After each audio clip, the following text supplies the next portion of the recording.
And the YouTube stream has been started. Excellent, thank you.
Good morning, Councilmember Fleming. If you would test your audio and visual, please. Oh, perfect. Thank you.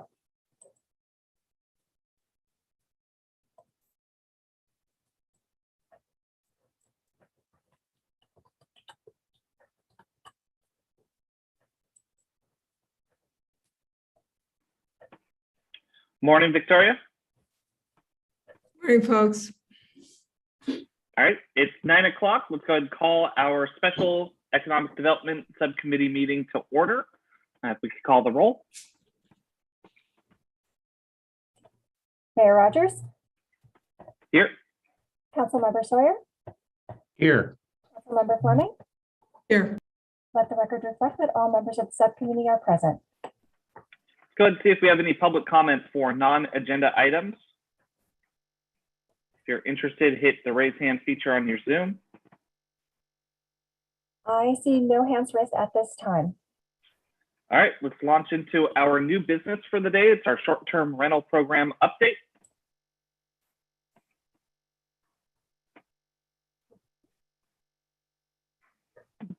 Good, take it away, Sherry. Good morning, Mayor Rogers, Councilmember and committee members Fleming and Sawyer.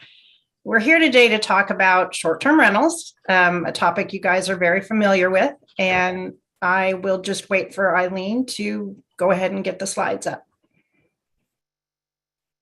Just one moment.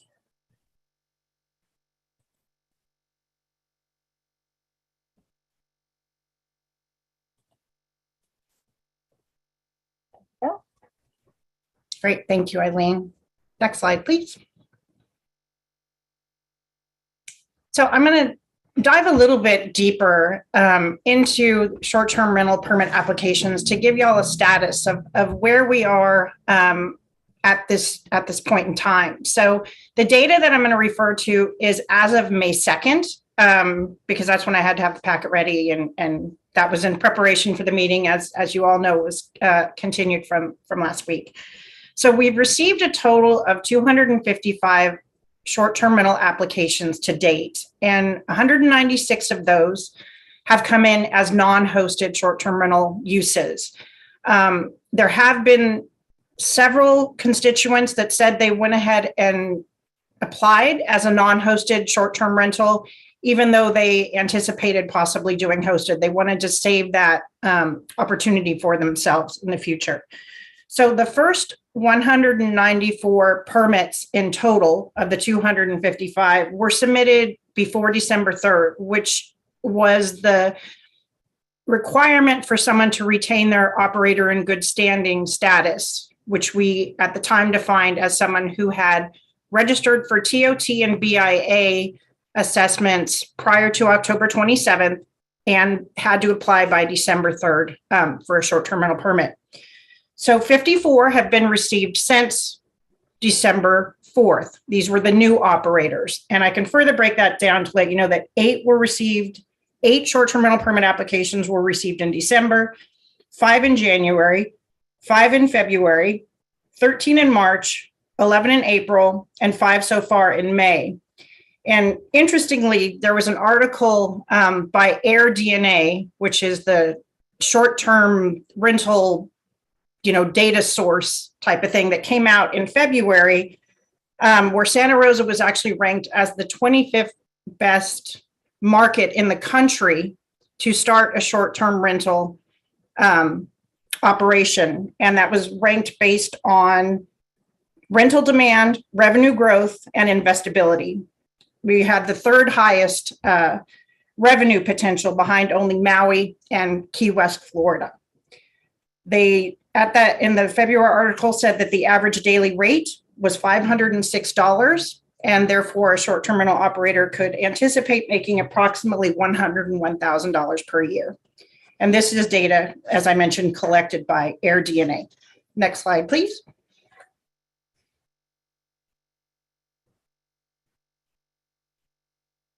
Eileen, thank you. Nope. We skipped one slide. That's okay. It doesn't matter. It was just a slide showing that there are 59 hosted short-term rental permits. And I'm hoping you see from this map and the prior map, which shows the location of where these short-term rental permit applications have come in from, have been submitted for. They're spread throughout the city. There's a higher majority of non-hosted in the east side, but that's changing as the east side becomes somewhat saturated and more applications are coming in. People are threading the needle to find those spaces, and then also moving over to the west side of the city. Next slide, please. So of the 255 short-term rental permit applications, 3 have been denied, and those 3 were denied because of the overconcentration requirement, the 1,000-foot setback requirement that we adopted to provide some form of control over how many can be in a certain neighborhood and therefore hopefully citywide. So 3 had to be denied for that reason. 9 were withdrawn. A couple of them were just errors when they originally, submitted for a permit. They ended up doing it a second time or that type of thing. 87, again, this data is as of May 2nd, have been approved or issued, and 156 are still in plan review. And I know that seems like a lot. It is a lot. And there are several factors that have played into this. Some of it is, we tried really hard to put up on the website how to make a compliant application, including examples of a floor plan and a site plan, information about where smoke detectors and carbon monoxide detectors needed to be placed, fire extinguishers, that type of thing. We still get a lot of applications that don't have the correct information listed. So we end up having to, refer back to the applicant and ask for a revised floor plan, site plan, that type of thing, have to give them time to install these things. They couldn't be just battery. They don't have to be electric. We're also getting applications from LLCs, even though it's clearly stated in the ordinance that, a permit application will not be issued, a permit will not be issued to a business entity, including an LLC. So we have to go back to folks and say, okay, what's the issue here? Another issue is that some of these have been recently purchased so that the owner information, which we have in our GIS system that's fed from the county's assessor's office, is not reflective of the current owner. So we have to reach out to the applicant and request a grant deed to show, who is the proper ownership. And so there's been a lot of things, in terms of the applications themselves not coming in as perfect as we would like to turn them around fast. And there have been some staffing issues. We have lost, I'm sure you've heard this story more than once, so I don't need to dive into it, but we've lost quite a few of our planners. One person reached out to me, as a matter of fact, and said, first, my application was being reviewed by one planner, then it was referred to another one, then another one, and now your name's on it.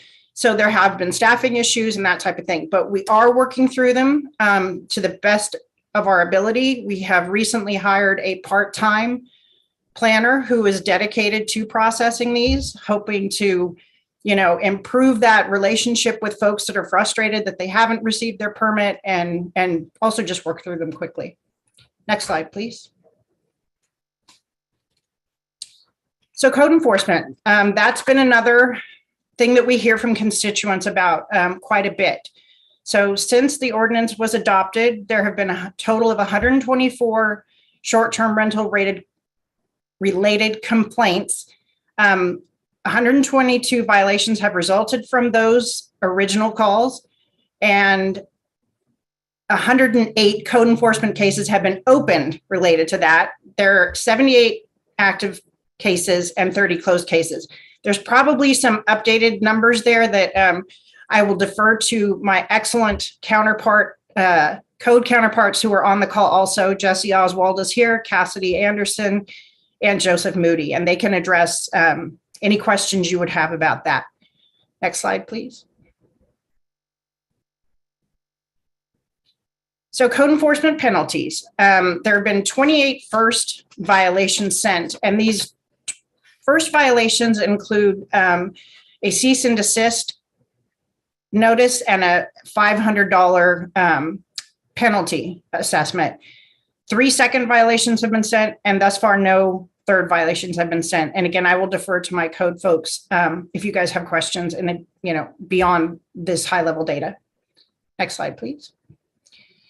So I also wanted to include the amount of TOT and BIA we have received through this program as a comparison from last year. And I think that's relevant because we're hoping to be able to use some of that as potential program cost recovery. The ordinance clarifies that all short-term rentals must register for TOT and BIA assessments. And in first quarter 2022, which is the first full quarter since the ordinance adoption, as you can see, there's been a 197% increase in TOT and BIA received. And this was never intended to be a money-making ordinance.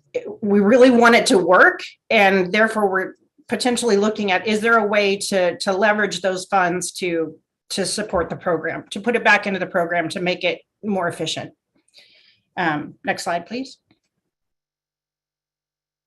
And so what we're here, one of the reasons we're here today is to give you a status update and to let you know that we still have stuff to learn. When we passed the urgency ordinance, we had hoped to, come back to you guys around this time with more comprehensive amendments to that ordinance to, based on whatever we learned. Do we need to change this? Do we need to change that?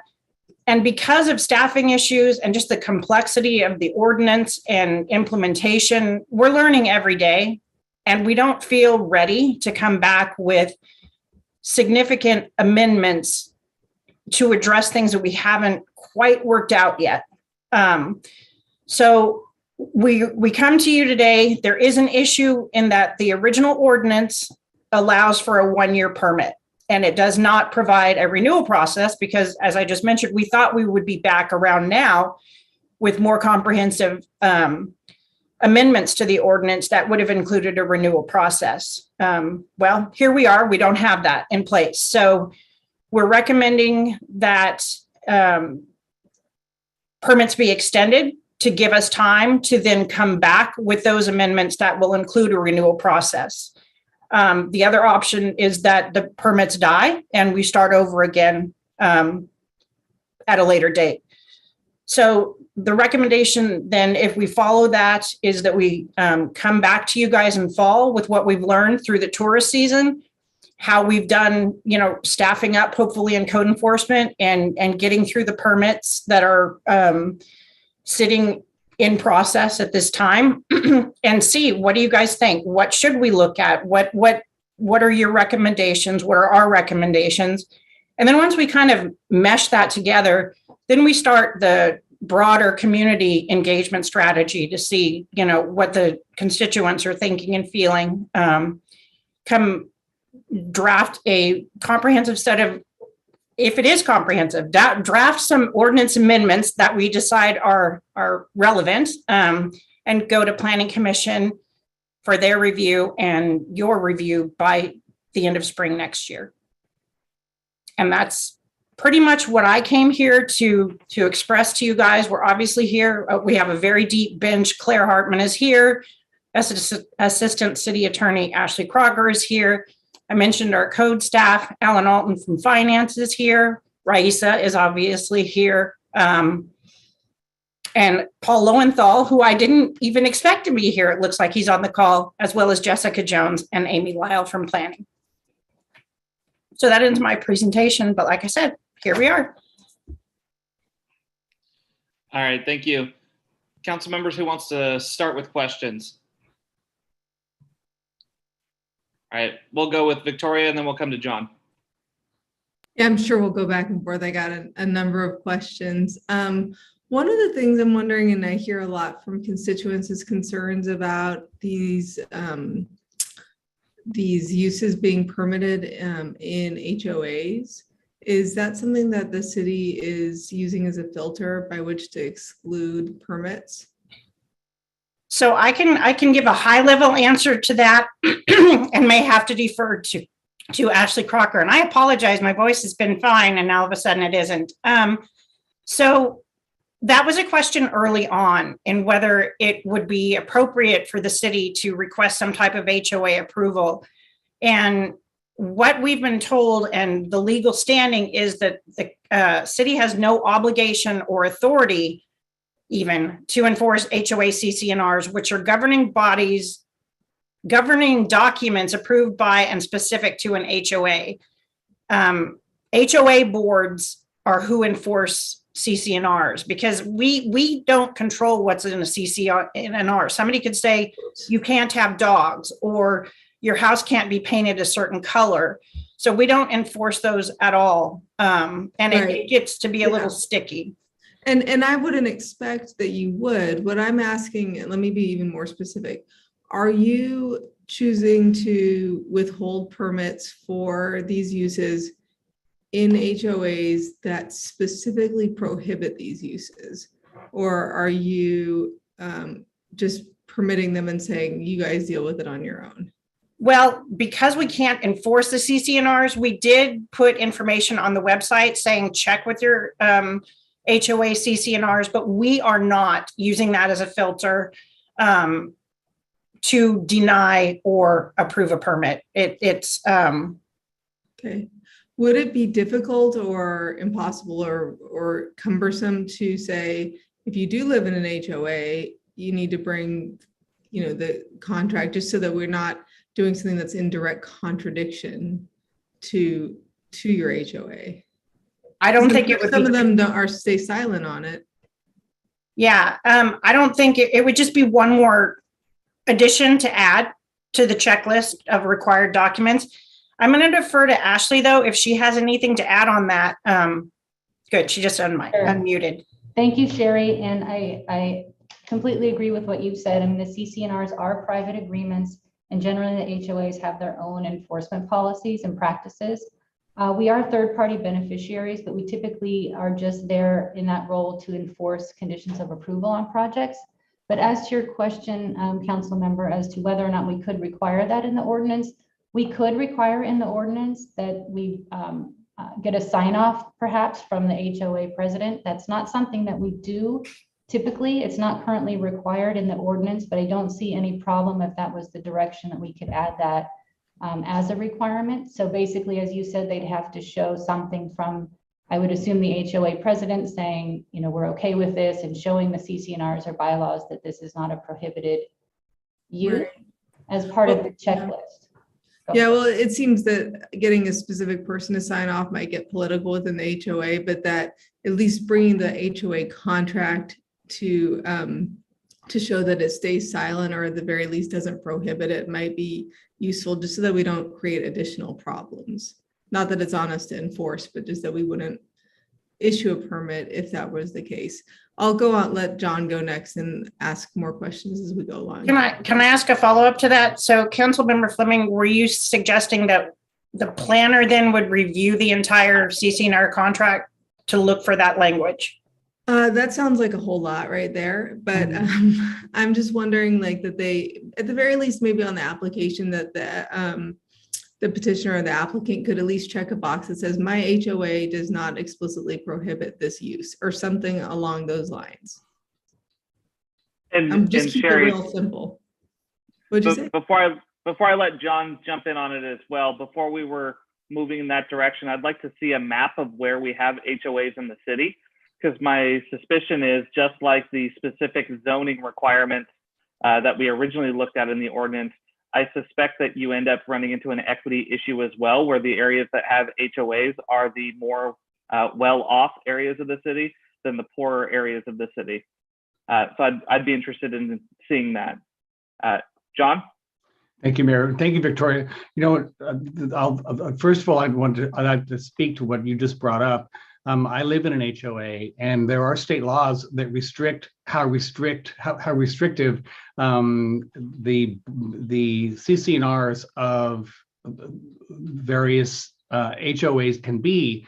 I'm of the understanding that the one that I respond to in where I live is that we were able to restrict to 30 days, a minimum kind of lease, if you will, of 30 days. Now, that may, I'll defer to our legal team, but what we have discovered is that planning has, they do have a notice, at least with ours, that says contact your HOA for additional information regarding restrictions, and that's about as far as it goes. So now things may have changed, but the state did weigh in on how restrictive HOAs can be, and ours, according to what I've learned, was the most restrictive we could be was you could make a minimum of a 30-day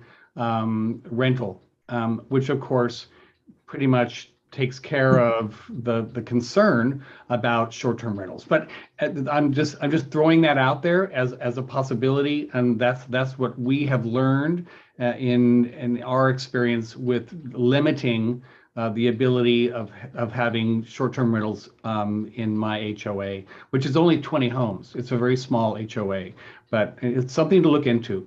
What I was curious about on another note is when we have an active case with code enforcement, does that pause the application? Essentially, yes. So if the code enforcement violation is related to a short-term rental not having a permit, so that having a permit issued and approved would solve that, if you will, or satisfy that code enforcement case, that will continue along. We refer any planning, when I say we, refer any permit applications that have open code enforcement violations to code enforcement and building for their sign off before we would issue or approve or issue a permit. So they would have to give their sign off saying, yes, this code enforcement case has been satisfied. We will issue the permit.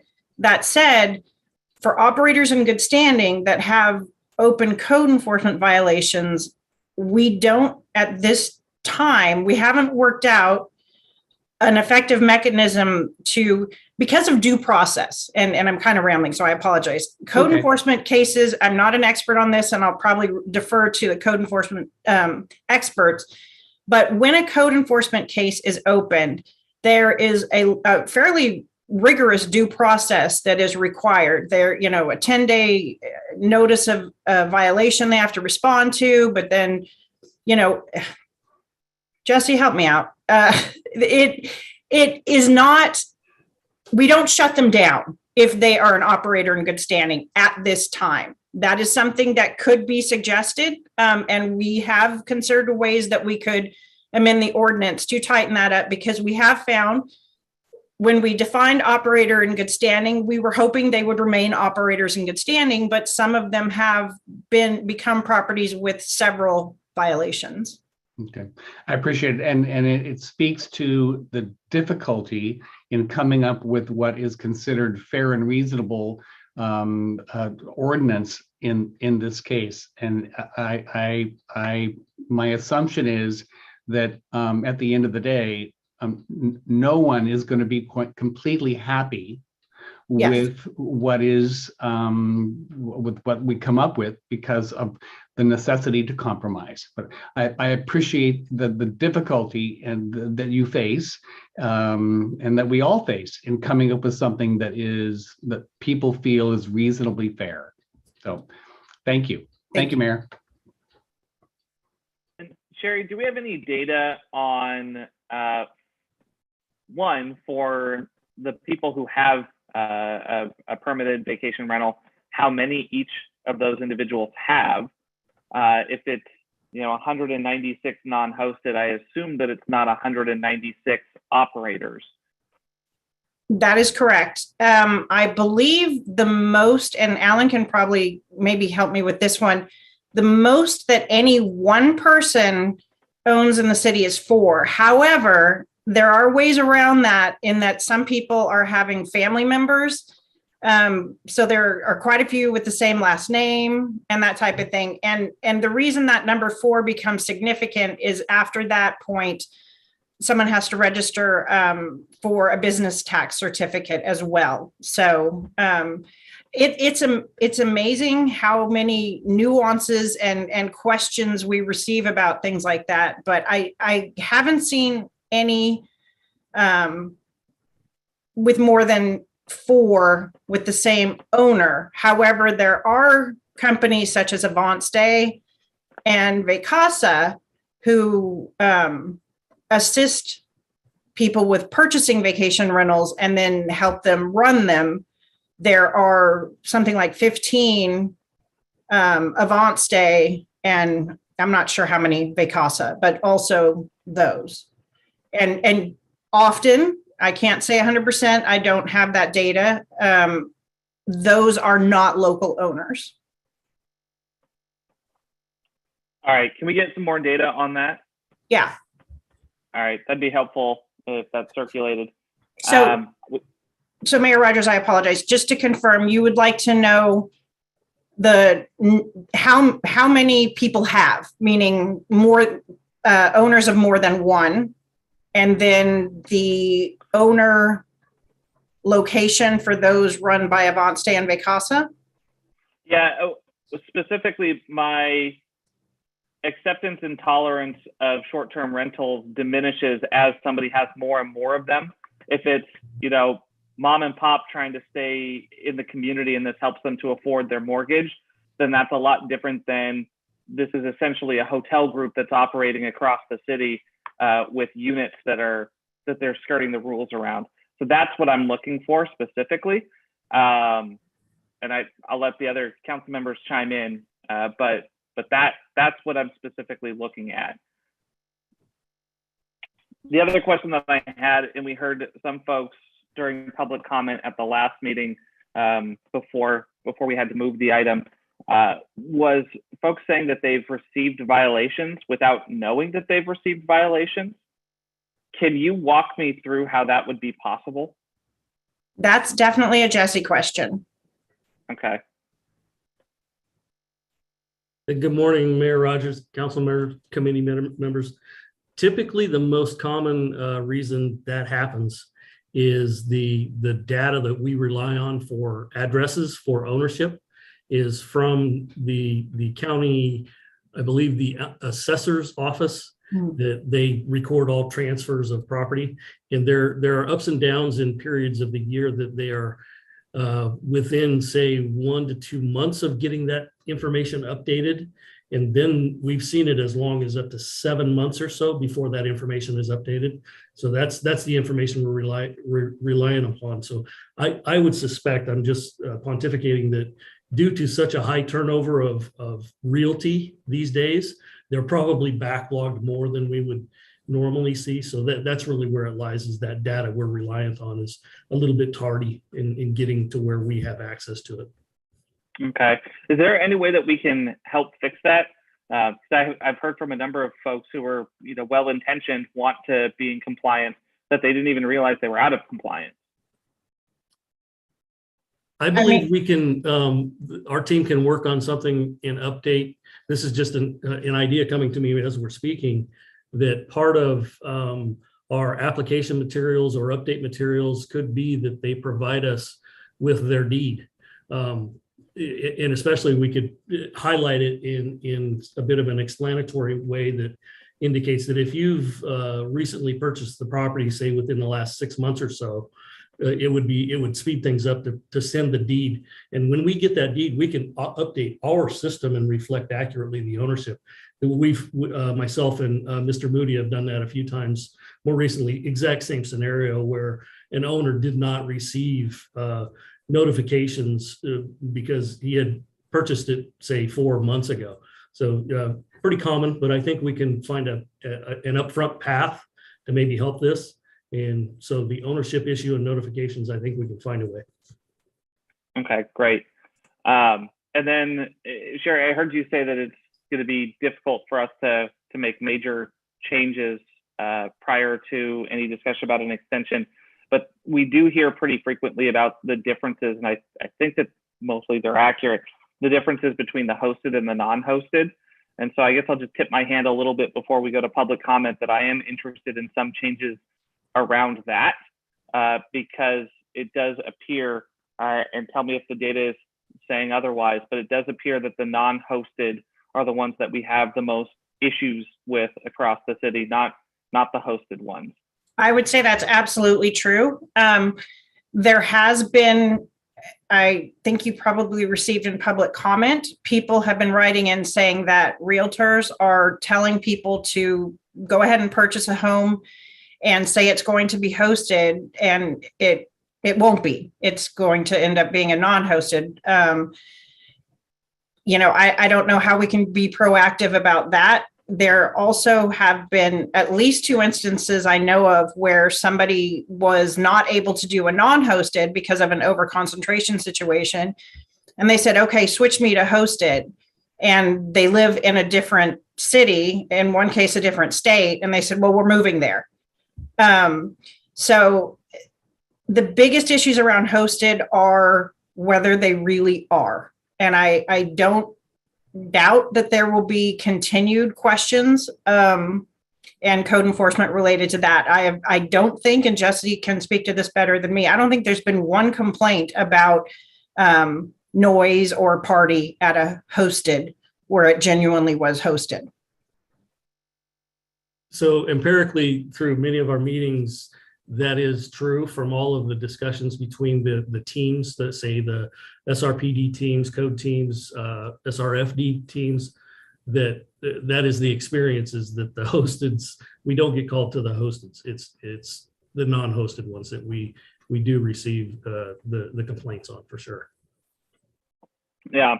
All right. Well, I think we can fix this. I think that there's some room there for us to make it work for the folks. And I'm also fine with a zero tolerance. If you say you're a hosted and you're not, then you lose your permit entirely. I think that would solve the problem pretty quickly. Victoria? Yes, thank you. So to that point, what do other jurisdictions, I know that the other jurisdictions deal with this cat and mouse game around hosted versus unhosted.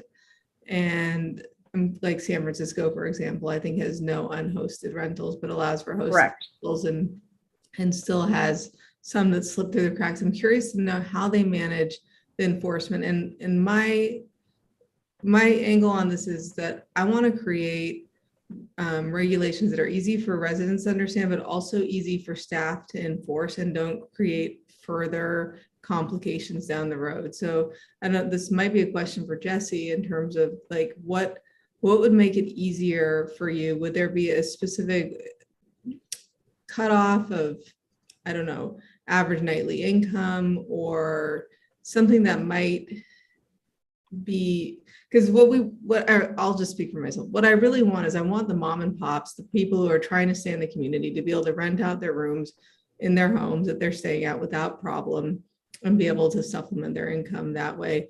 What I don't want is people who are really truly not there, you know, operating these mini hotels as if they're hosted. And so if you could help me out with some ideas about what sorts of interventions might be appropriate. Thank you, Councilmember. Again, some ideas coming to mind as we're on the fly right now. Some recent experiences with confirming actual residency. I know there's one, for example, would be, say, DMV for either renewing a license or a registration is you have to have two forms of something showing you actually reside there. An idea being a utility bill and something else with that address on it. That could be, you know, we could work with legal and say, okay, can we require this to prove residency? That's a thought off my head right now that may be an element that we can kind of chase that element down of, are they truly living there or not? So that I'm sure there's some pathways that we could exercise and glean from other agencies and entities like the DMV or say the private utility providers or things like that. So that's an idea right now. Jesse and Councilmember Fleming, I agree with that. I have seen that in several jurisdictions where they do require two forms of some type of identification. It doesn't have to be a driver's license. It can just be an identification card, but verified that is their address, and that for hosted, because if they're hosted, they are living there. That is their primary residence, and that doesn't seem it should be an undue burden.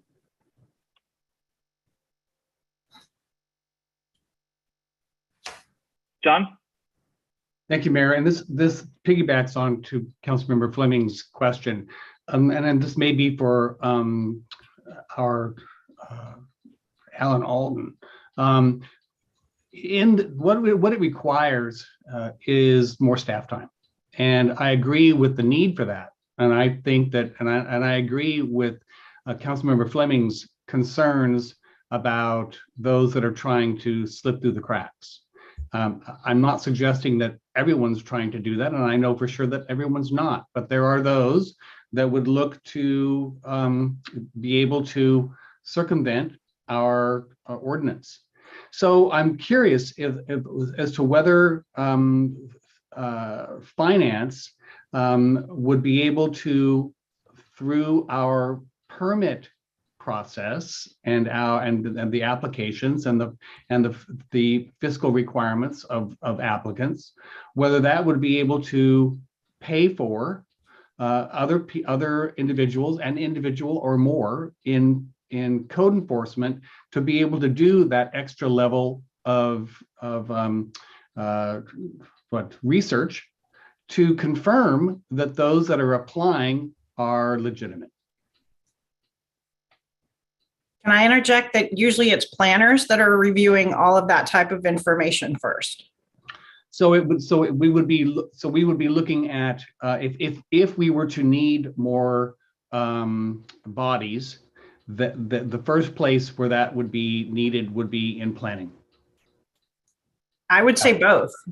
Okay. Well, so and that's kind of what I'm looking at is, you know, how do we become revenue neutral in a sense when we are trying to maintain the quality of life and peaceful enjoyment of people's homes, and trying to ferret out those that are trying to circumvent our ordinance. And here's Claire. Excellent. Okay, well, I will jump in. Good morning, Claire Hartman, Director of Planning and Economic Development. Yeah, Alan and I are working on a strategy to support the program. So as you noted, we are monitoring the taxes and the processing fees. I don't think we've posted what the processing fees are, but And for this initial permit, it is amounting to something over 100,000, I think, coming in this initial year. What we want to do is create a sustainable program that balances. And again, it's not we need to make enough in revenue to support the program. That's our approach. And it may be staff. We do know it's sort of a tripod of support. We need planning or someone to process a short-term rental permit, check applications and issue them. We need code to enforce the ordinance. And we also need a financial arm to track, make sure that we're collecting TOT and all the follow-up with that. So one of the strategies in taking the time is to evaluate what's coming in, where exactly the needs are to support the program. And it may be staffing, or it may be third party. So we are actually currently looking at different vendors to see what other cities have used and what vendors can offer in all three of those legs to support the program. And we don't have to wait. We can start looking at some of these strategies now, which is exactly what we're doing. So we are coordinating on that end. What has happened with the urgency ordinance, I think we all had the best of intent that we were going to stand this up. We did have vacancies in staffing, but in addition to that, all we had was an ability to hire temporary administrative staff with salary savings with the vacancies. And all they were able to help with was phone calls and getting people to the website and getting them to the, file your complaint form. But it wasn't enough to actually process the permits or the code complaints. So that's what we're doing. We're going to look at how this program can be self-sufficient, whether it's with staffing, outside, or a hybrid. Thanks, Claire. And I had almost forgotten about the third party concept. And during the last meetings in Sacramento about short-term rentals, there was quite a presentation about those companies that kind of take on the responsibility of verification and kind of tracking the good players and the bad players. And I think it's that will be an important conversation to have is how much involvement we take on in this endeavor and how much involvement a third party group, of which there are a number of them, and some come highly recommended and highly qualified, and to be able to start to have that conversation with the community that may not even understand that is an option. And so thank you for that. And thank you for reminding us that there is an option to us taking that on as a city. And I just want to mention that thus far, approximately $288,000 has come in application fees. And that is because the initial permit cost is the same as a standard temporary use permit of $1,129 based on the amount of review time and that type of thing involved. That's how we landed on that amount. So that $288,000 was a huge bulk in the beginning, and it is likely that the renewal process, whatever we do settle on, will not generate the same amount of revenue each year.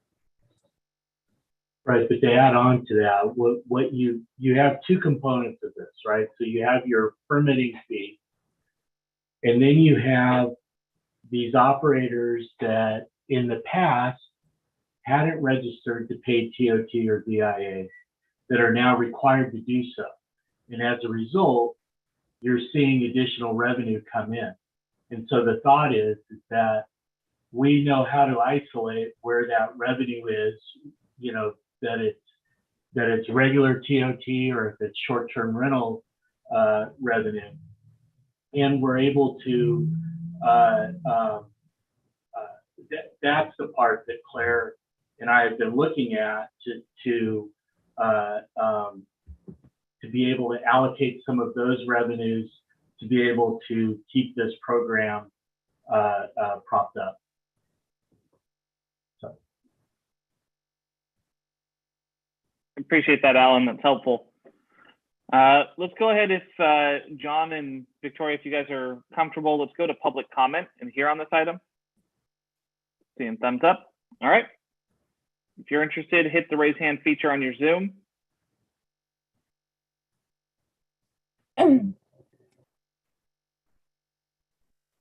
Charles, you have been given permission to speak. If you would please confirm your ability to see the timer and introduce yourself.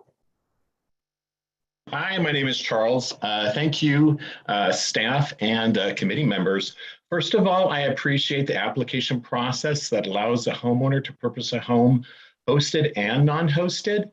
In my case, it really helps because I usually offer 3 bedrooms, but there are times my work causes me to be away for an extended period of time, and I feel safe knowing someone is staying in my non-hosted home while I'm not there. So it's not sitting empty and a potential target.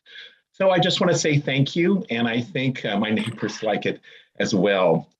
Also, I agree with Sherry's recommendation that permits be extended and come back with a renewal process. Don't let permits die and start over.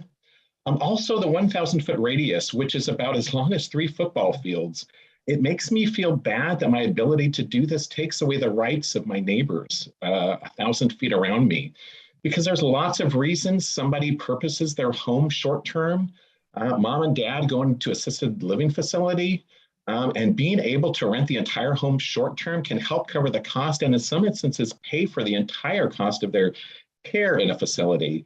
And because they didn't have to sell their home to pay expenses, they have the option to return home if their needs change and they need to receive care by a family member, friends, or a loved one, or a skilled caregiver. I'm with Sonoma County Coalition of Hosts, and we believe a better way to regulate the number of non-hosted rentals is to limit the number of permits an owner can be issued.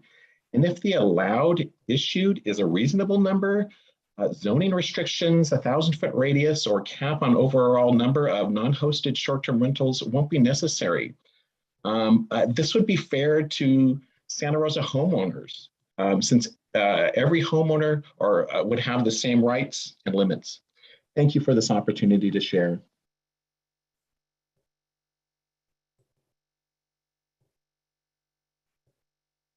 The next speaker will be Mr. Robinson. Mr. Robinson, you have been given permission to speak. If you would please confirm your ability to see the timer and introduce yourself. Oh, yes. Can everybody hear me? Okay. Yes. Perfect. Okay. So hi, my name is Chris Robinson, and I speak on behalf of Vaunt Stay, as we've been spoken about today. And I guess I can confirm we operate 14 homes in Santa Rosa on the behalf of property owners that we work for. I guess today I want to speak about a little bit about our expansion of the ordinance, where I think it could be improved to help the community understand what the ordinance provides for, and then to ensure that there's a good relationship between hosts of short-term rentals and community members. First, I'd say that there probably should be better transparency in the code enforcement process. I know on behalf of the property owners that we operate for, we have seen in the open code enforcement portal for the city complaints that have resulted in active cases against the properties that we manage on behalf of the property owners, but there hasn't been any communication between the city to the property owner or on us about the complaints that have been turned into these active cases, and in some cases have resulted in notices of violation. The notice of violations that we have had to this point have been made invalid and closed because they were complaints that were based off of incorrect understanding of the ordinance as to what it pertains to. For example, we had a complaint about overparking when the ordinance doesn't specifically provide for a maximum amount of parking that can be had at a short-term rental.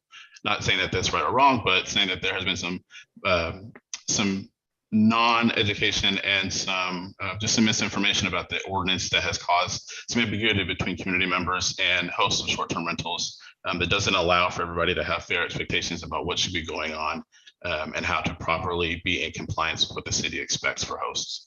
So I think there could be better education around that. I also think there could be better, I guess, just better direction within the permitting process. I know for a fact we've had about half of our applications that we've submitted for property owners held up, specifically for not having legally permitted bedrooms towards what they want for the bedroom count. And that wasn't specifically called that at the onset of the ordinance. ordinance. If it was, we would have been able to better prepare and get those veterans legally permitted. But it wasn't explicitly called out as one of the review criteria for the ordinance. I will say that Sherry and before Andrew left, Andrew have been great, and Jesse as well, in helping us to be able to understand that and work through it and create solutions to those things. So I do want to applaud staff for the work that they have done so far, but I also would say that they should be better supported and staffed and have more resources to be able to process these applications and towards enforcing the regulations that are currently in place and that will be proposed. So that way everybody kind of knows what we're getting into, what is going to be expected of everybody in the playing field, and how we can be better neighbors to the community members in Santa Rosa and to the neighbors that we abide by. Thank you for the opportunity, and I look forward to working more with the city on how we can make this ordinance work for the whole community.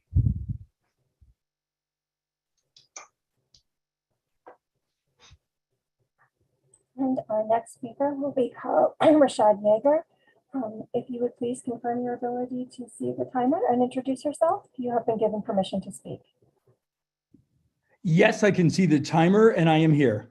Thank you. Good morning and thank you for your time.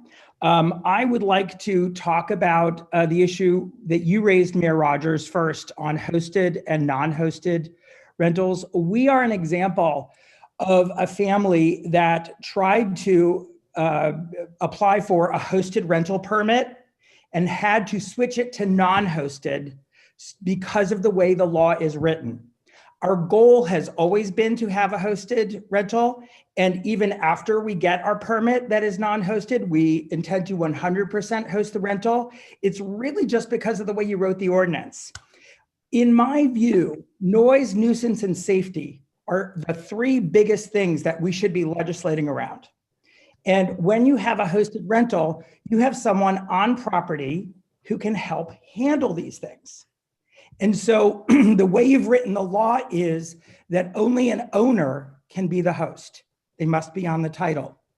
Other jurisdictions handle this differently and remove the roadblocks to creating hosted rentals. San Francisco, Councilmember Fleming, you mentioned San Francisco as a jurisdiction. The way they do it is they say owner, family member, or immediate family member, and they define it.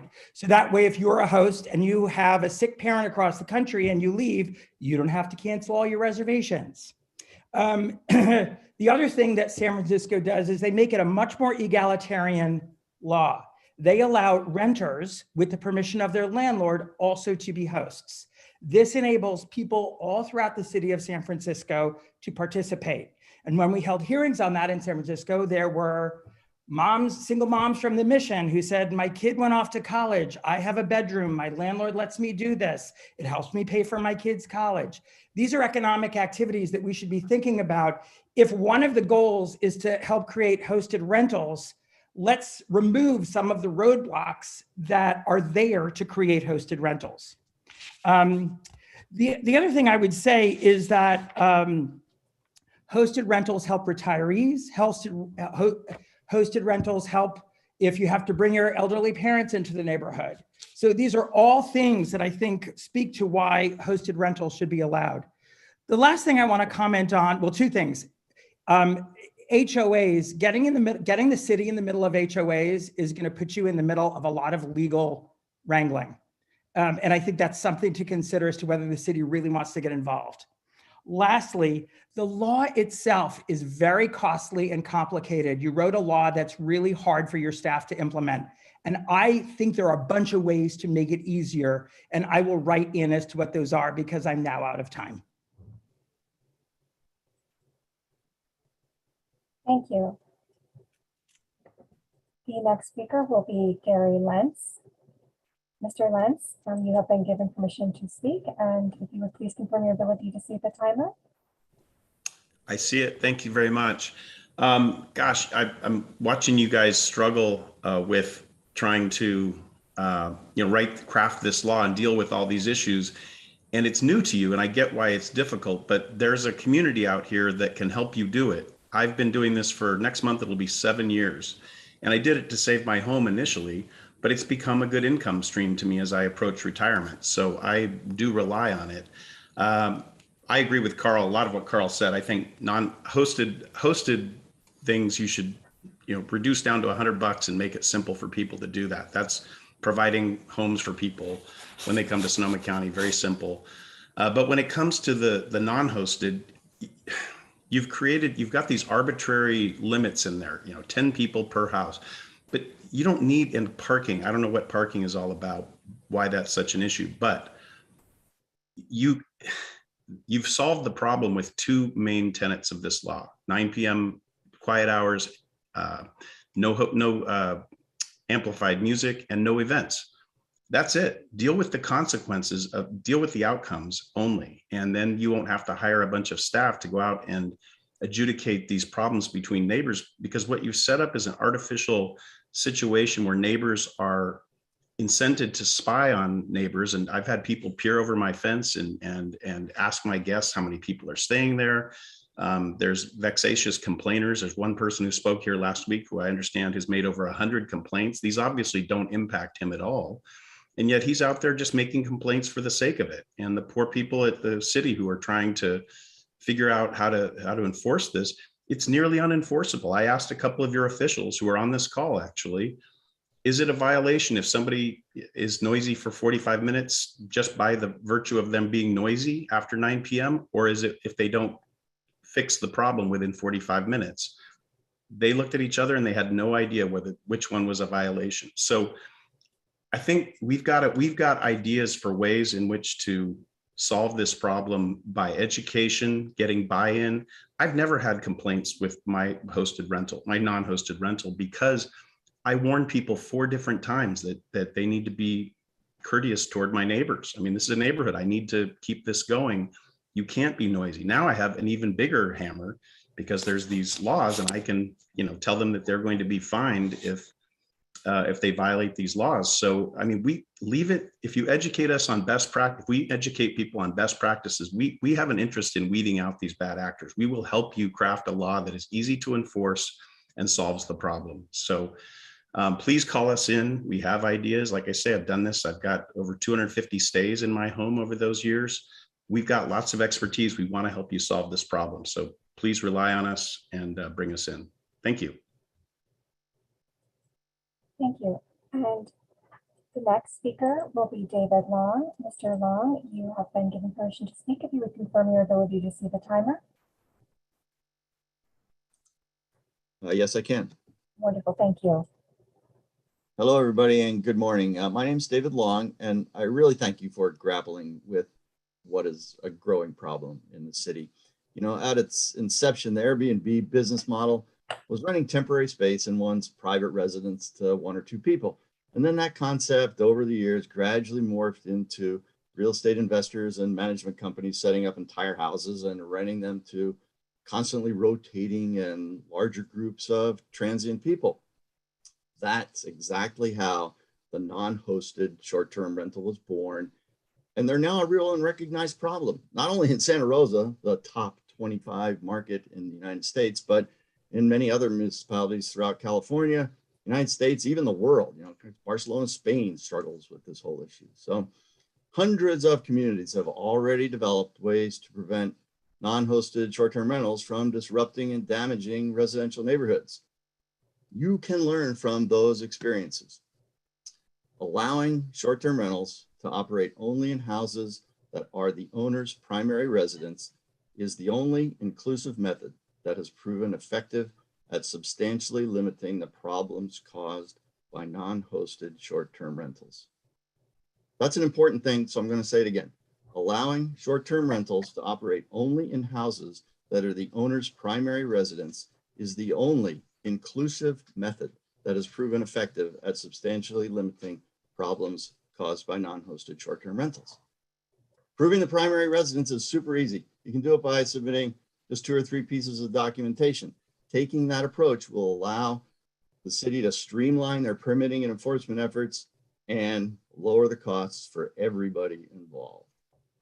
Non-hosted short-term rentals, they're businesses. It's one thing to profit from a business venture, but it's an entirely different thing to realize that profit at the expense and the detriment of others in the neighborhood. Owners and operators of non-hosted short-term rentals, they're exploiting residential neighborhoods for their personal gain, and they've depleted the city's housing stock for full-time residents. it really needs to stop. So thanks for your ongoing consideration and work to make this thing right. I know it's a heavy lift, but I'm sure we'll get over it. Thank you very much. Thank you.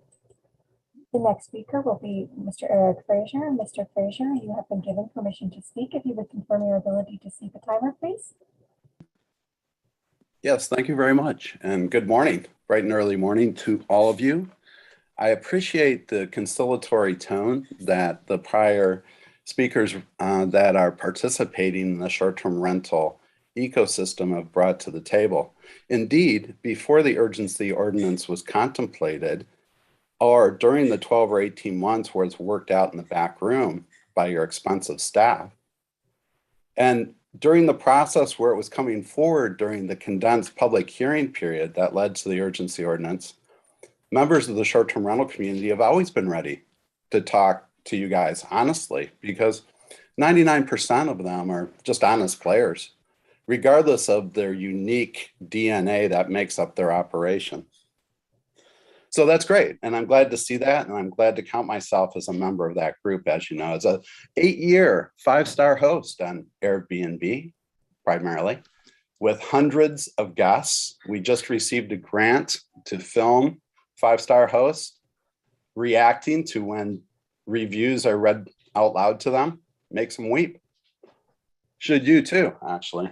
But really my comments today have to deal with the gaping maw that comes between the facts that staff likes to come forward with during the urgency ordinance makeup, as well as today in this meeting, and what your duty is as public servants to deal only in facts. So for instance, there's been a lot of talk about the revenue that can be created, pretty much all the statistics you use don't actually hold up to factual verification. So I can just sort of start with that as a researcher. And so when you're not using facts to define my experience, I'm personally insulted by that, quite frankly. And there's so many things to deal with here. When code enforcement says, wow, look at all these code enforcement complaints, they're not telling us that there's only 2 that have to deal with operations outside of a batch that had to do with defective advertisements. Are you kidding? One person sent in a spreadsheet, and then this was something that staff gleefully handled. Like, oh, good, we get this. We can start violating people and getting them on the first strike. We can also prove to the public how many code violations there are. It's all BS. I thought we were electing you guys to shelter us from the BS, not create it. There's no talk when we talk about the revenue office. What about the revenue that was erroneously paid to the county on TOT remissions? Because after all, the county had Airbnb remit that revenue directly to them. Some Santa Rosa addresses were all caught up in that. What about the claim that there's 400 of these operations out there and $1 million in taxes? Really, you guys need to get a grip. But let's start by talking this out. Thank you. The next speaker will be Rick. Rick, you have been given permission to speak. If you would please confirm your ability to see the timer and introduce yourself, please. Hi, my name is Rick Hoyerman. I do see the timer. It says 3 minutes. Perfect, thank you. And I operated a hosted short-term rental in Santa Rosa for 9 years. Due to health reasons, I closed it down in November. When my health resumes to a level that I can operate it again, I plan to do that. But I'm very concerned about the rules and regulations that have been implemented. I'm a senior. I'm 68 years old and my husband is 73. We were depending on this income to supplement our income since we're both retired. And we had a 5-star hosted rental for years and really had no complaints and managed it very well. My issue is that you seem to be trying to use a cookie cutter mold to apply to everyone when there's clearly a distinction between hosted rentals and non-hosted rentals. And I believe the core of the problem is you have a set of rules that you put into place for hosted rentals or non-hosted rentals, and you're trying to force the hosted rentals to apply to those as well when they don't. First of all, the application fee is outrageous, $1,129. That's basically a whole month of rental for some of these people, and it's just beyond reason. And then the time frame and the notifications with all of the neighbors is an intrusion on privacy. When you're a hosted rental, there's really no reason for everyone in the neighborhood to know that you're running a hosted rental. It's very quiet. I have neighbors that are renting out rooms in their houses for 30-day periods so they can avoid the short-term rental rules and regulations. And so the economic benefit that my hosted rental provided the city was equal to $14,000 in taxes that I paid over that period of time. So I think you need to really take a view that they're two different animals and you need to treat them separately and you need to coddle one. And I believe the other one is the source of all the problems because you have bad actors or people that are trying to circumvent the rules and regulations for your non-hosted rentals that are creating the problems. So I appreciate you listening to me. And I think there's some work that you need to do, go ahead. But I think you need to fix the problem for the hosted rentals as soon as possible. Thank you. Thank you. I see no additional hands raised at this time. All right, I'll bring it back to council members. Councilmember Sawyer, do you want to start? Once you unmute, that is. Sorry. My usual routine. Rick just mentioned the two different animals, and I think that he brings up an important point. You know, how we deal with those two different animals and the staff time that it's going to take, and also, and I have a question about our outreach. But you know, I think that there are two different animals, and one of our speakers said how to make the ordinance work for the entire community, and I think that's really the balancing act that we need to deal with. And Mr. Lentz mentioned the willingness of the industry or those that are the hosts and the non-hosts to come to the table to offer some good recommendations and based on their experience. I mean, we have other cities that have been reasonably successful, hopefully, in coming up with ordinances that try to address the complaints of neighbors, and probably from the bad players, is my guess. I mean, Mr. Lentz mentioned that he's been doing this for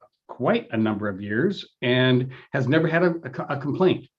And I think that that's, you know, although perhaps a little unusual, that is in a sense a goal. I mean, we have a responsibility to allow people to have the peaceful enjoyment of their homes.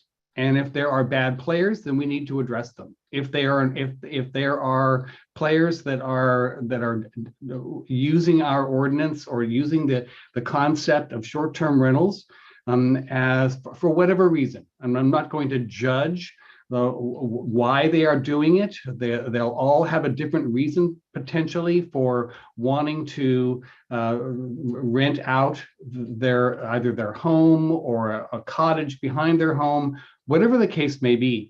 You know, this is a new situation, relatively new, that started out as potentially as a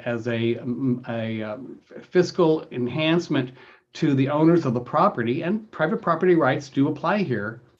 And what has happened afterward, which is some of the negative reaction that we have with some of the neighbors, and probably, it is my guess, probably based on the bad actors. And we deal with Montecito Heights, and we deal with narrow roads. There was a question about parking and why that was an issue. Well, you go up to Montecito Heights and you have a home that sleeps 15 people, and you have let's cut it in half, 7 or 8 cars. You've got a parking problem. Can our fire department access Montecito Heights or other areas where we have narrow roads and parking on both sides, potentially?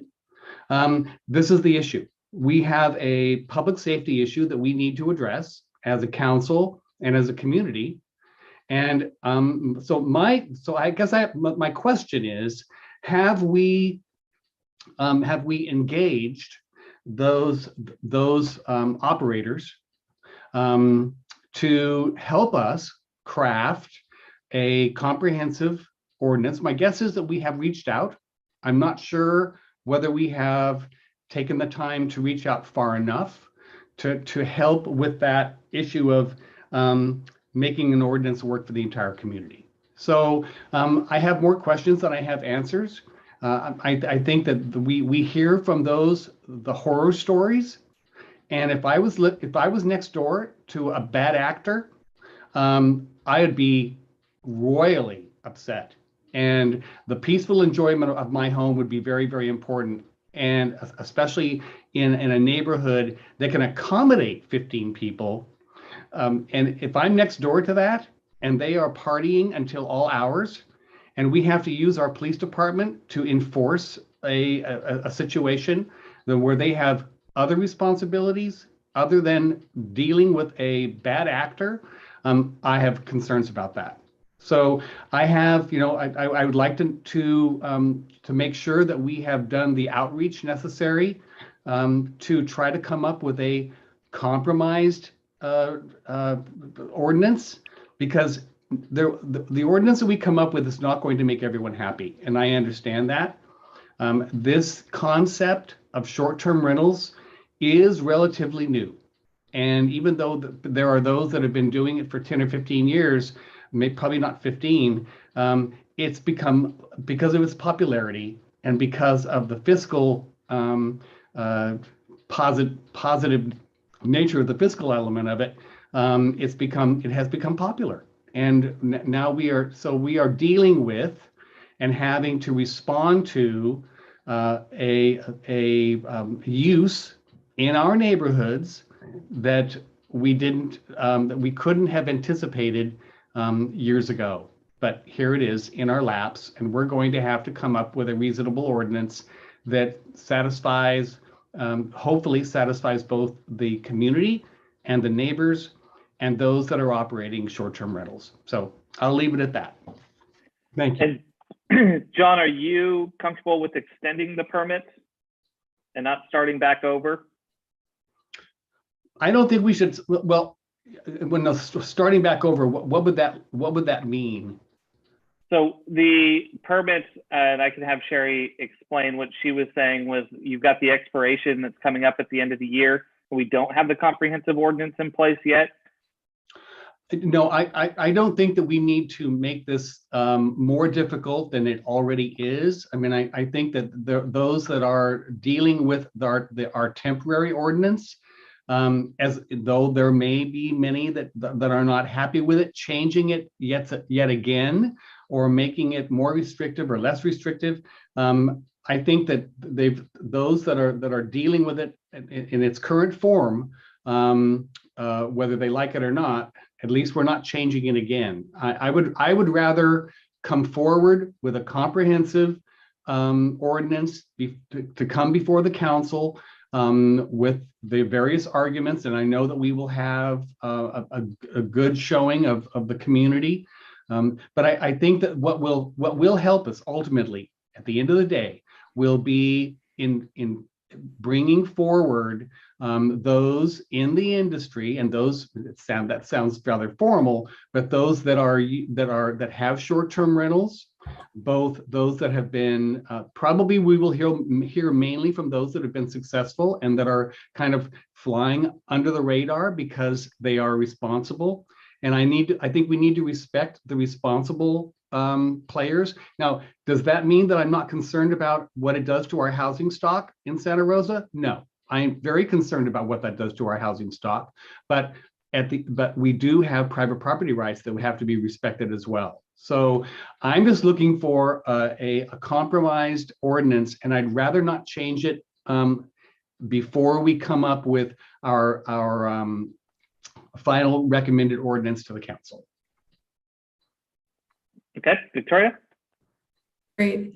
And I agree with much of what John said. And what I'll start with the end, which is coming up with a compromise that both respects property rights, but also protects the character of the neighborhood. And so one of the things that I'd like to see is a cap on the amount of permits that are issued. Because if we continue to allow them at this point, we're going to get to a point where, I mean, this is happening. I've got one neighborhood where there's 5 of these on one block, and it's just completely eroding the character of the neighborhood. And see what's happened out in West County, where we, are closing schools because it's become, tourism, primarily tourism. And so where I'm coming from with this is that I really don't have any issue with the hosted ones. I really want to make sure that we put in place regulations on unhosted rentals that prevent overconcentration. I think we're pretty good on overconcentration, but that we cap these, and then we have a trade program where, like a liquor license, you can, we say maybe, 400 is the total amount allowed within the city. If you want to get a new one after we hit this cap, you have to buy it from someone else. And then that way we let the private market kind of manage this going forward. And that's only would be for non-hosted rentals. And then to your question about whether or not we should let these permits expire, I think that creates a whole boondoggle in and of itself. I can see why we might. What I think is probably more fair is to have an annual assessment similar to like a business tax, where or some other small fee that helps to manage the ongoing issues surrounding this program. And then, yeah, one caller did speak about the traffic. That is a really, you'll never hear me promote parking, but up, like John was saying, in Montecito, you have these massive houses with like 2 parking spots. And so it's really just a public safety issue. And then there's neighborhood concentration, public safety. I hear you, Mayor, on the concerns around equity in terms of restricting these from HOAs. It has been a concern about people doing these in contradiction with their HOAs. And I think that perhaps it's something that HOAs can work on managing internally. It would be nice if we could restrict the permitting, but I get where that could create a problem. And then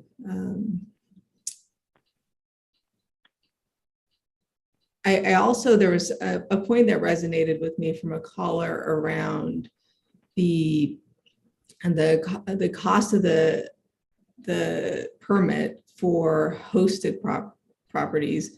That does seem a little onerous, to have an $1,100 fee on a hosted program. And so I'm wondering if, as we go forward, if we can bifurcate this process to address the real difference, because I think we're trying to make a policy for 2 very different uses, and it's just not working. And so I think we need to go to the drawing board and say, what are the real issues around the hosted properties, which sounds like there's really very few, and have one set of regulations that are very light that deals with that, and then another set of regulations that deals with unhosted rentals. So I know I've said a lot without giving really specifics, but I do think that we're at this point of like, there's all this information that's coming at us. There's all these unintended consequences, and we have to figure out a way to manage them without creating even more problems. All right, I appreciate that. Sherry, to your question about the expiration of the permits, hell no, would be my answer. John and I went through this with cannabis when we had to go through the whole competitive process when we first did the launch, and then trying to figure out how to move into seamless operations without undoing what we had already done. And I don't want to go through that process with vacation rentals as well. I do think that we need to bring forward some of the changes that we talked about, the differences between the hosted and the non-hosted. I was up in Sacramento last week for the League of Cities, and to John's point, one of the things that every city is dealing with right now is how to manage the influx of vacation rentals, particularly in areas like Santa Rosa that are highly desirable. And what that means is you do have many companies that have been popping up, private companies, to help assist cities in the management of them. More so each year, it seems when we go to those conventions, there's more and more of those that are doing this as a business. I did have a chance to talk to a number of them and ask them just honestly how and to what regard are they able to help manage the non-hosted. And the answer across the board was the non-hosted are always the problem, the hosted are not the problem. The only real way to mitigate the impact on your community is to ban the non-hosted and focus on your hosted. That's not the direction that we've gone in Santa Rosa. We do want to be a little bit more permissive, but I will say I'm always chuckling a little bit in these meetings when we hear the public comment from folks who keep talking about their 5-star rating. Your 5-star rating tells me nothing about the experience of your neighbors. It just tells me the experience of the person who rented the home. And the comment that was made earlier is that we are talking about a balance between somebody's property rights and also the quality of the neighborhood and the quality of our entire community.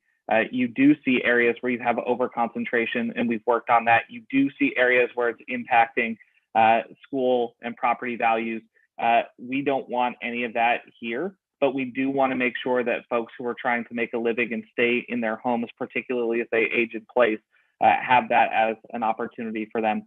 So we'll continue to work on it. I know it'll take a little bit more time than we had expected, and we have been talking about the staffing issues and how we can try to manage that. But for now, I think we just keep plugging it forward, bring forward some of the changes that you've heard at the earliest convenience that you've heard from the subcommittee. And in the short term, I think we do extend for now to give you guys that buffer zone or that room. Is there any additional feedback or comments that you needed, Sherry? Oh, okay. I don't have to raise my hand. A couple of questions for you. So are you good with the 1-year extension? We came up with that just as an easy, 1-year fix. What we're looking at is the first permits that were issued and approved were in December of 2021. So they will expire December 2022. And then the 1-year extension would take them all the way until 2023. And so and we can just, maybe as staff work on this, but I'm wondering if we want to give a cutoff date for when permits have been approved, because if we are considering, and I don't know if we are or not, doing something like primary residence only or whatever, I'm concerned that it'll be a weird transition if people have permits valid until 2024, which technically, depending when they were approved, I guess it'd be the end of 2020. I think you see what I'm saying. Do we want to have a cutoff date, 1 year for permits that have been approved as of, June of this year?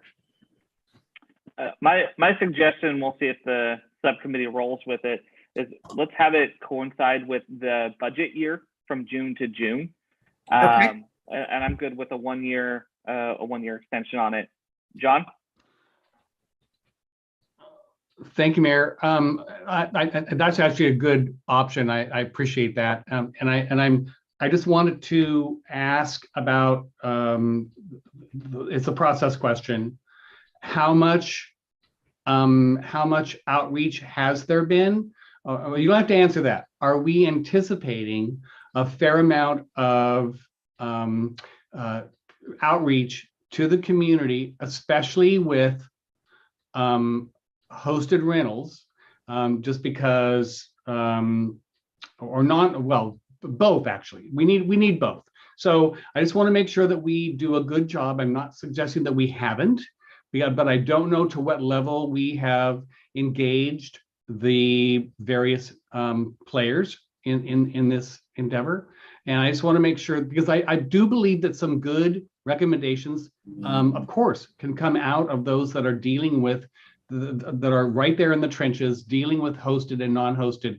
What I am concerned about is how do we deal with the ongoing criticism and the ongoing reality of very bad players in the non-hosted environment. And I am getting very intolerant of hearing over and over and over again the complaints that are coming forward with non-hosted rentals, short-term rentals in these large homes, and I don't know how to deal with it. And I'm not suggesting that we need to use our police department as the enforcer, but this is something we need to tackle. I mean, if we have bad players that are happening over and over and over again, my recommendation is strip them of their right to have this non-hosted rental and to take away their profit, take away their access to the situation. If we can prove that they are basically saying this kind of just a slap across the city's face and saying, we don't care what your ordinance says. We are going to continue with this unfortunate behavior, regardless of what you say. I want it stopped. I mean, I think that I'm very intolerant of it. We've been dealing with it for at least a year now. I'm done. I'm done with that, with those complaints, and we need to do something about it. I don't know what that is, but we need to deal with it. Well, and John, I think that brings up for me an important point of clarification on my June to June. They have to be in good standing. That to me is a given. I'm also interested, when we look at our comprehensive ordinance, at having local ownership requirements and a cap on how many people can own locally, so that you don't end up seeing out of the area folks taking advantage of the market. Victoria? Thanks. Sherry, can you remind us, do we have a method to revoke a permit for a person who is a bad actor? And is it dependent on findings from staff, which would be my hope, rather than simply complaints from the community? So that's a nuanced question. And that's something we've been trying to work out. And it kind of goes back to Councilmember Sawyer's remarks as well. So right now, to be an operator in good standing simply means that you applied for a permit in time and that you were registered for BIA and TOT. So with this timeline extension for permits, maybe a recommendation from your subcommittee could be to include language that says that with the current situation, it's 3 strikes, your permit is revoked. But for somebody that doesn't have a permit yet, that doesn't really have any teeth. So we could add language to that says, upon your 3rd strike, you lose your ability to apply for a permit and or continue in process. And that could be a relatively easy fix to the table within the ordinance. And or we can redefine what operator in good standing means now that we've kind of passed that hurdle and the original definition doesn't apply, or we could just add to it and state that it can't be anyone with, verified complaints. So the revocation process for the permit, we're still working out. We haven't gotten there on any yet, but everything that code enforcement does, they have to verify themselves. And that's part of why things are taking a little bit longer. All of the information supplied from constituents is used to support a violation, but there still has to be an internal investigation that happens before it rises to the next level, if you will. And I do want to go back a little bit also to Councilmember Sawyer's Can I ask you a question about just what you said? And then, yes. Sorry to interrupt. So when you say everything has to be verified internally, that would be the trigger of what you're calling a strike, not the constituent complaints or neighborhood complaints, but that code enforcement determining that there's validity to it. So it wouldn't be something capricious. It would be documented, verifiable, and objective. Correct. And Jesse just unmuted, so I'll let him add. Thank you. And Councilmember Fleming, yes, that is the bit of the struggle with the legal side of it. Like we've talked about in some of our meetings, and trying to support the initiative, is that any case we have with code enforcement has to be handled as if it will go to Superior Court, and some of them do. So that evidentiary requirement, just like SRPD, and Chief Cregan and I spoke about this yesterday, any reports from the public are substantial enough to start an investigation. Any evidence that is posed in court is actually something that the police department has to have confirmed. So we do get a lot of information, and I'm sure many of our council members have received numerous complaints, emails, pictures, videos, audio recordings. None of those are date stamped, show an address, that type of thing. Though they do support starting that investigation, we do have to find a way to confirm that information. And we've worked closely with both of our attorneys that tend to be in this mix, a land use attorney and a litigant attorney both. And that's where we are with that evidence, so to speak. So that it is a challenge. Thank you. Can I just jump in very quickly with the good standing comment, or the good standing status? I would recommend a redefinition of what that really means. Some kind of, whether it be I'm not even sure how to do it in just 2 or 3 words, but it suggests something that is inaccurate. Good standing sounds like, great, you're doing a great job, you're adhering to all of our requirements. And why is this neighbor complaining about this person who is in good standing with the city of Santa Rosa? I think that needs to be redefined, or at least retitled, because it suggests something that it isn't. And so I'm just throwing that out there. Good luck on trying to find the words, but they need to not be as what sounds very favorable to the applicant, which is not necessarily the case. Absolutely. Yeah, thank you. And I think Sherry, I think that as you help put this together, I don't think it needs to come back to this committee. I think it can go straight to council with an explanation of the direction that came from the committee and what the challenges are.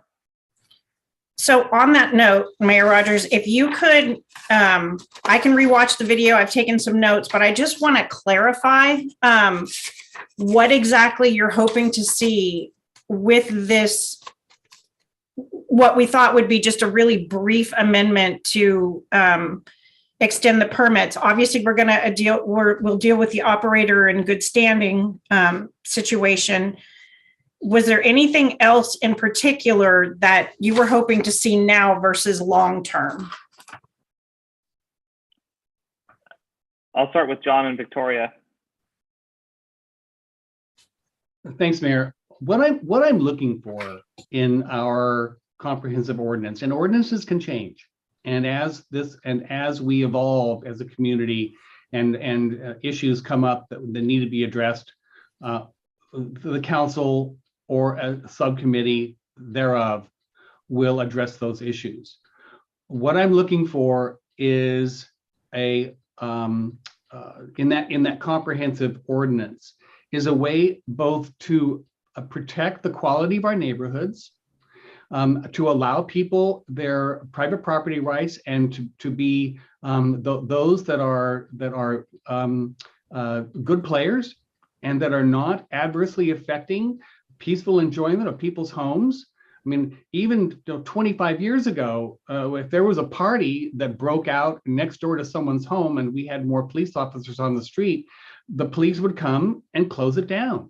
And that's not happening now. And nor do we have the police force to enforce it. So we need to come up with other sticks and carrots to help those that are doing a good job, and allow them to continue doing that good job at the same time of being able to address those that are using Santa Rosa and using our neighborhoods as a way to make money at the expense of the neighbors in that neighborhood. So, as you know, and I don't know what that's going to look like. I'm fairly convinced that not everyone is going to be happy with what comes forward.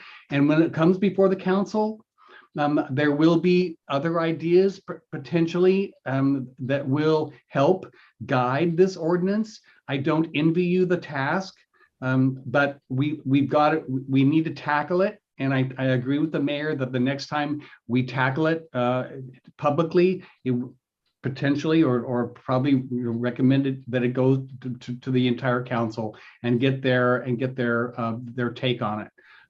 I just want to make sure that we have, as much as possible, done the right outreach so we hear from both sides. We'll probably mainly hear from those that are doing a good job, and so as not to come up with an ordinance that is so onerous that it compromises their original intent, which is fiscal remuneration and enhancement, at the same time being able to use their home. And there are numerous reasons why people want short-term rentals out there. And I think that we need to respect those that are doing a good job and find a way to acknowledge that, at the same time put teeth into the ordinance that protects neighbors from bad players.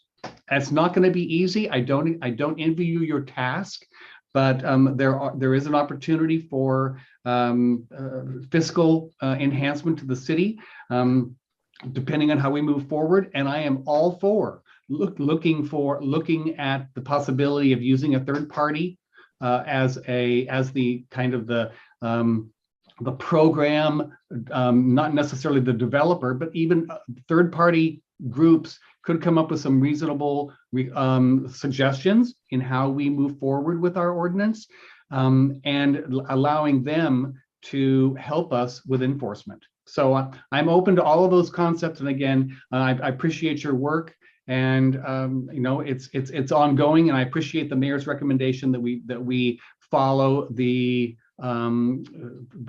move into June of next year with our budget cycle. I think that's a reasonable period of time, and I think that allows people a little bit of breathing room and still allows us time to develop that ordinance that is so important. Victoria? So I agree with pretty much everything that's been said. I'll just add a couple more details, which is that my end goal here is to, in the long run, have a bifurcated process which addresses hosted rentals and unhosted rentals. With it could be the same ordinance, but that has different regulations for both that are effective, simple, and easily enforced. In the short run, what I want to see is us staunching the bleeding, which I consider to be the draw on staff resources, which could be amended by a change to, or improved by an amendment to the change in the host in good standing, a continuation of the concentration and the concentration prohibitions, and then the addition of a cap on total allowable non-hosted permits until we bring this back to the full council. I think my short term is get it so that the ordinance continues, since it was set to sunset, the temporary ordinance. Let's not have a disruption there. And then I really am starting to lean more and more towards reserving this for folks who live in our community, the positives that we hear on that front. You heard my other comments throughout the presentation. So Mayor Rogers, just to be clear, the ordinance will not expire. The ordinance is our ordinance. It's the permits that expire. Yeah. Okay. Okay. I just wanted to make sure, because I mean, urgency ordinances sometimes do expire. So you're totally right on, but I just wanted to make sure that you know that. I meant the permit. Perfect. So there are a couple of options here. If we did an urgency ordinance to merely address the, that we don't want the permits to expire, that we could get to city council, as soon as possible. If we're talking about adding changes that are more substantive in nature, such as changing the definition of operator in good standing, and changing the enforcement information and that type of thing related to that, it becomes a little more muddy to get this to city council quickly, because we would likely, at your direction, obviously, potentially want to look at doing a bit of community outreach if we're talking about adding a cap. I don't think we have to, and I'll let Claire or Ashley speak to that, because the planning commission and city council would be public outreach meetings. But when we did the urgency ordinance, even though it was an urgency ordinance, we did put out a well responded to survey, and we had an industry specific community meeting and that type of thing, all in the short period of the urgency ordinance. So I just want to be clear on direction here. If we're just looking at the timeline, or if we are seriously trying to add those changes now, before we get to that, more comprehensive suite of amendments, that would be about a year from now, probably. What I heard from you, and maybe Claire is the appropriate person to weigh in here. What I heard is that given the staffing that we have and the struggle that we're having in clearing the applications at the moment, that staff needs more time before we do the comprehensive. Yes. Okay, I'm comfortable with that. Okay, so just the extension of time at this point.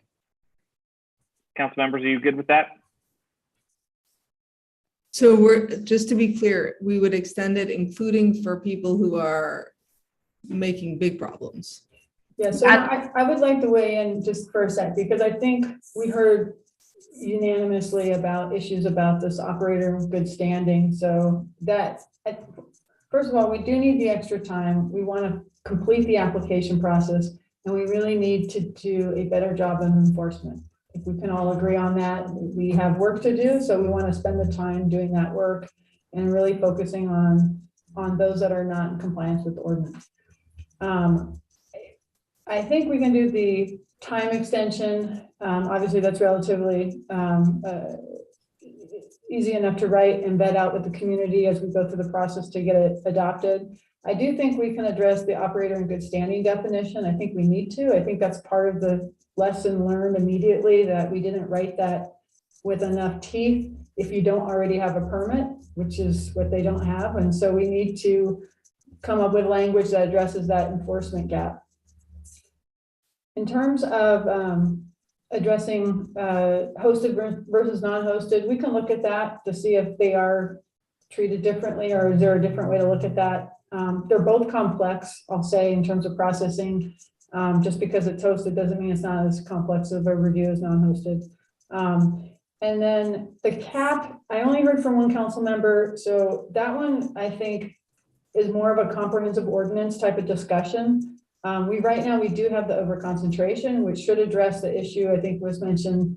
You have more than a few on a block. You shouldn't. So that's an enforcement issue, even with the urgency ordinance. So I think just boiling it down to grant more time for permits, address the operator in good standing definition, continue to tighten up our application process. We heard a lot of great ideas about how to tighten that up at intake.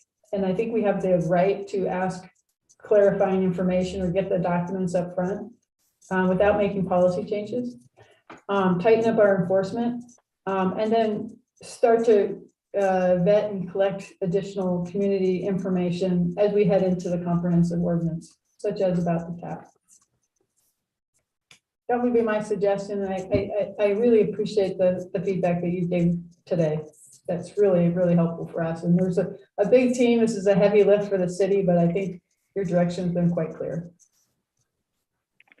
Yeah, Victoria, John, are you both good with Claire's recommendation?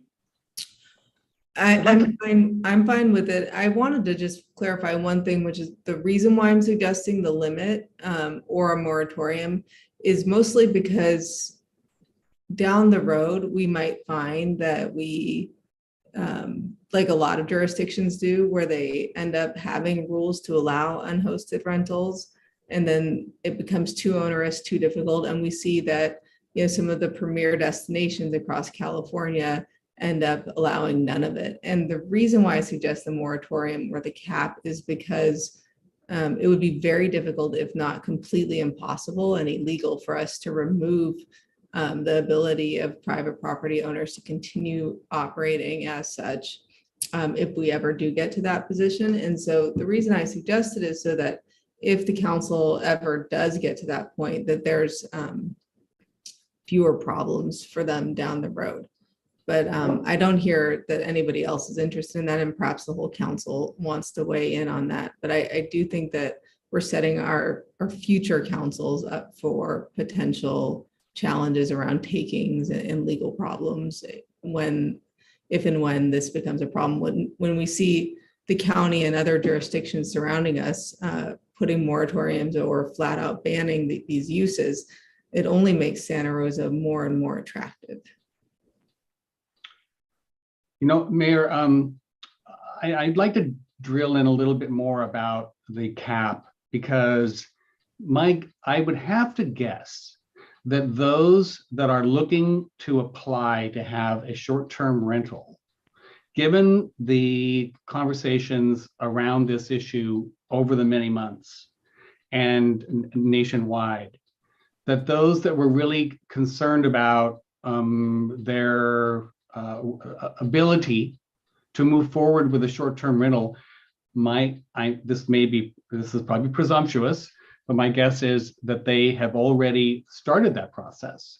And that if we were to put a cap for a year, or until the comprehensive ordinance came before us, where it was determined that a cap wasn't necessary because we have over concentration rules in place, then we wouldn't need the cap. But I agree with Councilmember Fleming that to put to stop the bleed and go ahead and put I'm not a big fan of moratoriums, but I think that in this case, given what we've been hearing for quite some time now, I'm not sure how much damage would be done by putting a pause on those permits, especially non-hosted. So I'd be willing to consider that. And I'd like to clarify, I'm only talking about limiting, putting a cap on the hosted ones, not the unhosted ones.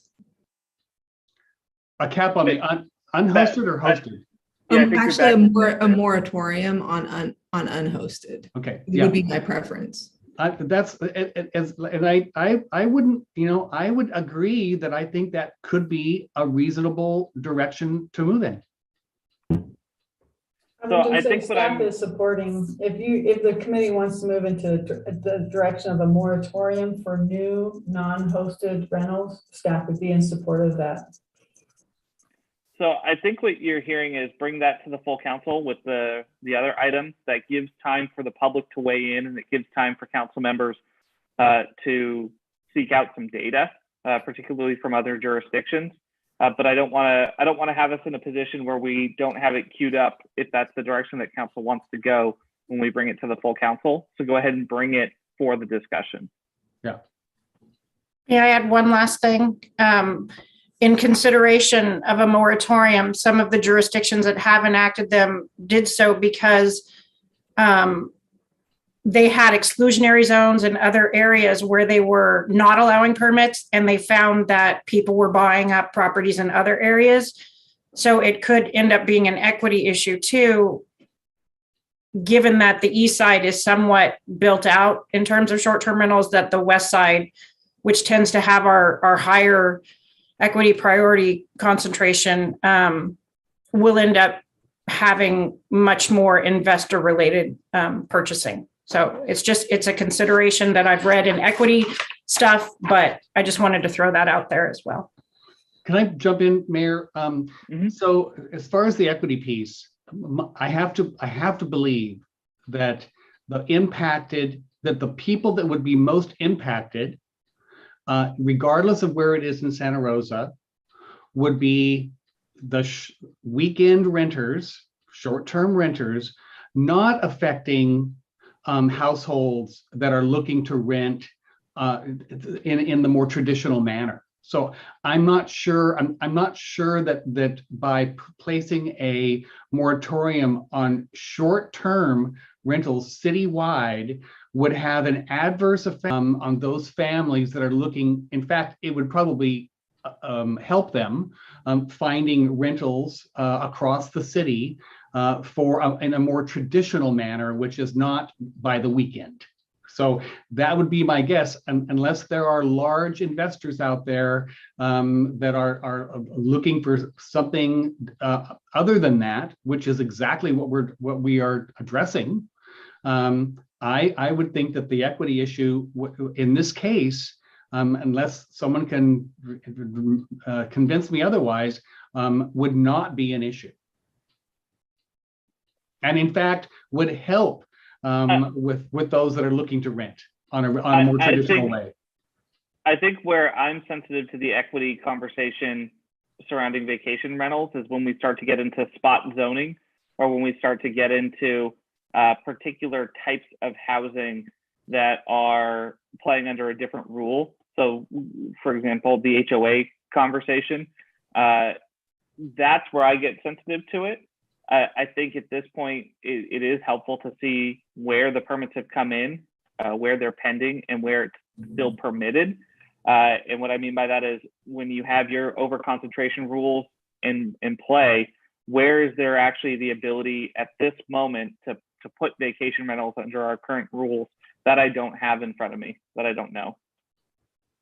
We could refer back to one of the slides if you wanted to see the map of where they are currently non-hosted applications.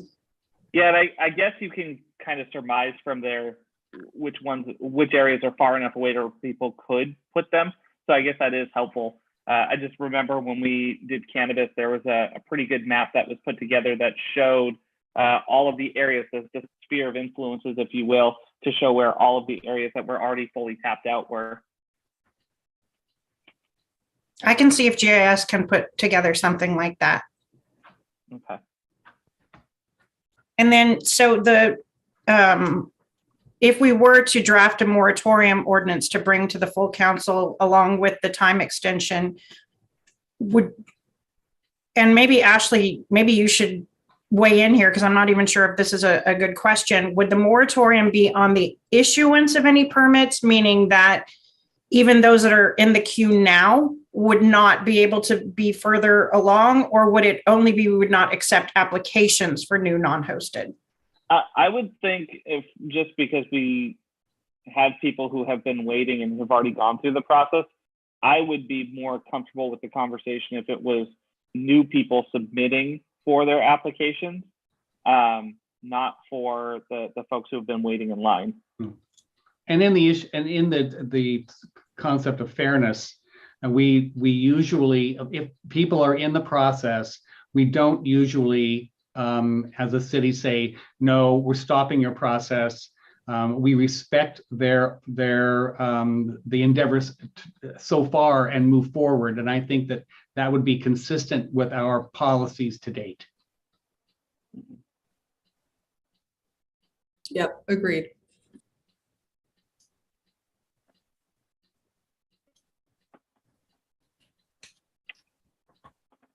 Any other direction that staff needs?